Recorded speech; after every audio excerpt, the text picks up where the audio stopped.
Tommy Fury has agreed to fight Jake Paul. Corpse husband's new tattoo has broken the internet. Tana Mongeau is being sued $700,000 because of a house party. And of course, it's the return of Dan Hellwatch.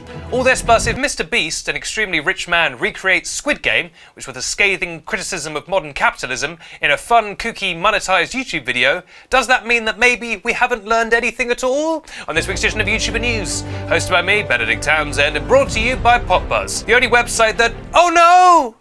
Our table! It's broken! The table's actually fine. I was going to consider breaking it for comedic effect, but we only have one table.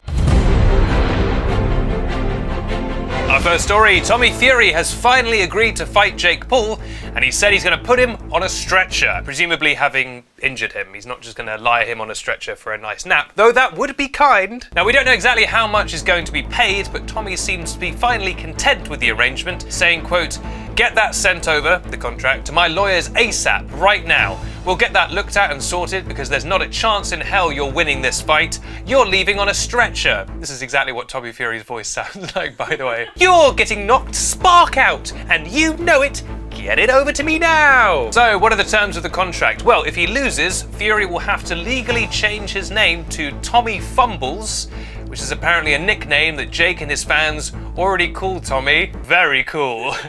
More like Tommy Fumbles. Me. Oh! Oh, he's not worth it. Oh. But if he wins, Tommy would get an extra $500,000 on top of the already probably insane amount of money he's going to make in general from this bout of pugilism. Pugilism is boxing. If you're a boxer, you're a pugilist. I like to try and do a word of the day thing on this show, kind of like a Sesame Street. Our second story, Corpse husband's new tattoo has broken the internet. God, that internet must be held together with masking tape at this point. It is just constantly breaking. Anyway, as you probably know, because you love Corpse husband, his first true hit was his song E-Girls Are Ruining My Life, which he put out back in 2020. And the song had a picture of influencer Emma Langevin Emma in the thumbnail, and that meant that she became sort of linked with the song. And she took this well, and they actually became friends, even going so far as to promise that they would get matching tattoos. And I think you can see where this is going. That's right, a bloodless coup on a small Pacific island. Oh no, sorry, no, they just did the tattoos. Isn't that great? Yes, they got some characters from the webcomic Pon and Z, which is not the usual Ponzi that YouTubers tend to get involved with, which is of course the famous Ponzi scheme of NFTs, allegedly, hypothetically, parody. I think it's good to spend money on the worst JPEG of all time. This is an NFT that sold recently. It's a lion. It's like the worst picture of a lion you've ever seen. And I know what you're thinking. You're like, Ben, how can you show this? Doesn't someone own that? That's the thing. They don't own it. They own a blockchain thing that says they own it. But I can just take the JPEG and show it to you now. NFTs, they're real. Anyway, a bunch of people reacted to Corpse Husband getting the tattoo. Valkyrie, Anthony Padilla, everyone was like, wow, those really are tattoos. And I guess what I can say is that makes three of us, because I also got one, as you can see right here. Nice.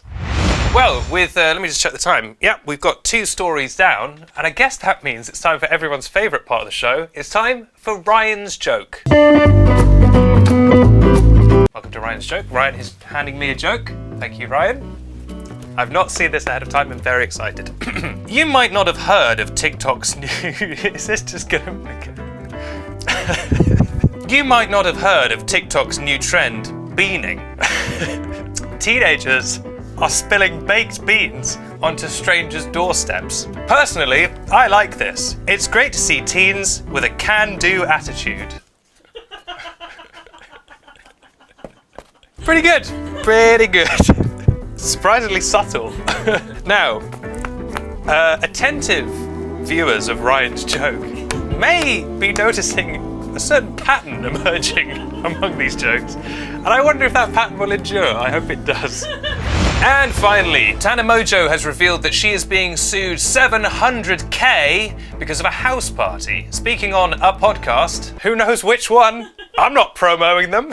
I'll take their content, but I'm not going to say who they are. I didn't check. She said, quote, "My last party fully is getting me sued for literally $700,000. And then she said she had to go to court. And then when she was asked the logical question of how the hell this happened, she said, quote, "Well, I mean, I signed a very crazy lease that was like, you can have up to 25 people over, but then if there's video evidence of any more than 25 people, it's like this amount of money. I'm not a practicing lawyer, but I am basically a lawyer. And I would say that this lease, in technical legal terms, is absolutely nuts. And the only thing more demented than the lease itself is the fact that Tanner, a person who famously loves parties, voluntarily signed it. That she was in and it was like, if you have even 26 people over, I will sue you for $700,000. Also, very specific amount of money. They were like, $500,000's not quite enough, but 1 million would be greedy. Tanner also shared the clip on her TikTok as if to emphasize that this is true and insane, which it seems to be. So good luck to Tanner on paying that lease. That's at least half a day's wages for her down the drain. But I'm sure one OnlyFans post will make up for it. But, you know, while she has her piles of money and her legions of fans, you know, does she have top tier bean humour? No. Do we? Well, now it's time for everybody's second favourite segment after Ryan's joke. It's time... Oh, look at that. It's time for Dan Hellwatch.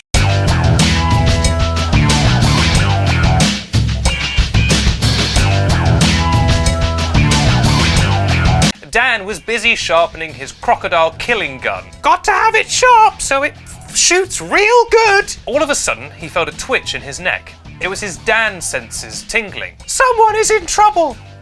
Someone close to me! It's Phil! Philbert Lester! Oh, Christ. He's in trouble! He took to the skies to try and rescue Phil. He drew level with the plane.